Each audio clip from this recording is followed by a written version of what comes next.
Et aujourd'hui, Anne, vous nous parlez d'amour, vous aussi, et vous vous adressez tout particulièrement aux célibataires, puisque l'idée peut-être, c'est qu'il ne le reste plus très longtemps. Oui, même si je préfère le terme libre que célibataire, qui d'ailleurs est plutôt un statut qu'autre chose. À tous ceux donc qui sont libres, mais qui ne le vivent pas encore très bien. Tous les garçons et les filles de mon âge se promènent dans la rue de par deux. Alors certes, si je ne choisis que de regarder les couples avec envie, de me complaire dans la plainte, de ruminer, je peux être tentée de me dire qu'au fond, je n'ai pas vraiment de valeur puisque je ne suis pas en couple. Ça, c'est la voie subie. Je subis ma vie et j'attends que la solution vienne de l'extérieur. J'attends de me sentir choisie par l'élu. Et si en plus il descend d'un arc-en-ciel juché sur une licorne, la petite histoire que je me raconte toute seule à l'intérieur prendra enfin vie. Je vais te dire si j'ai entendu des conneries dans ma vie.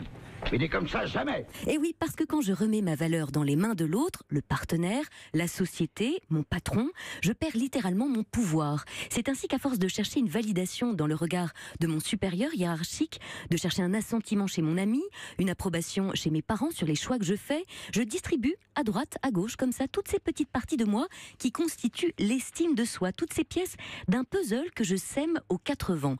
Et en amour, tout particulièrement, si je ne m'aime pas trop, pas entièrement, pas tout à fait, je vais aller chercher ce regard que j'aimerais poser sur moi-même dans les yeux du partenaire. Je vais te dire un secret. Ne crois pas que c'est le hasard. J'ai demandé à être ton partenaire pour te pourrir la vie. Ben oui, c'est là qu'on ouvre la porte en grand à toutes les relations toxiques, aux fameux PN, les pervers narcissiques, que l'on nous sert à toutes les sauces, mais surtout on place l'autre dans un fauteuil qu'il n'a jamais demandé. Celui de juge, en lui filant le marteau pour qu'il nous livre sa sentence, ou qu'il écrive sur ce petit bout de carton notre prénom, comme dans Koh-Lanta, pour nous faire quitter l'aventure. Oui, si je ne reconnais pas d'abord ma propre valeur, la femme subtile et intelligente que je suis, l'homme valeureux et généreux que je suis, si je décide de filer les clés de mon estime personnelle à mon partenaire, sans même lui passer le manuel d'entretien ou de mise en route, parce que je ne le connais pas moi-même, alors, pour à nouveau ne pas regarder les choses en face, je vais tout simplement lui faire porter le chapeau. Tu me caches, t'as honte de moi. Dehors, c'est le printemps, tu m'as même pas emmené voir les bourgeons. Et ça, vous pourrez lui hurler tout ce que vous voudrez. Ça n'est pas chez l'autre que l'on trouve sa propre valeur. Ça n'est pas dans les bras de cet homme ou dans le regard que pose cette femme sur moi. Non.